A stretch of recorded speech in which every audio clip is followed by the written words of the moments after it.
ไปสอนแต่ว่าได้แต่กุ้งน้อยได้แต่กุ้งน้อยขาวจันพันได้หลายพวกได้หลายสอนกุ้งด้วยอยู่ของคุณยายเนาะบัดจังหวะได้แต่ว่ากุ้งน้อยมันก็พวกกุ้งน้อยมันก็ตีเกิดพศเก่าตีตัวใดเกิดพศเก่าหนึ่งเนาะเอาที่เกิดพศเก่าหนึ่ง78 ปีนี่78ย่างเขา79แล้วยายล่าได้79ผู้นี้ได้78มันสิออกอายุมันก็ต้องย่างเขา79หรือว่าจะออกอายุแล้วก็พศเก่าหนึ่งพศเก่าแล้วบัดนี้ก็ไปสอนหัว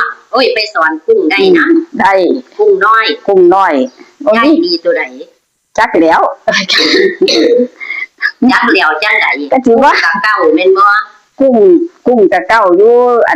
นบัดนี้อันกุ้งน้อยนะกุ้งน้อยมันก็เป็นนึงน้ำนึงนั่นแล้วบัดนี้มันไปเข้ากับพศของคุณยายแล้วบัดเนาะเห็นบ่มันก็มี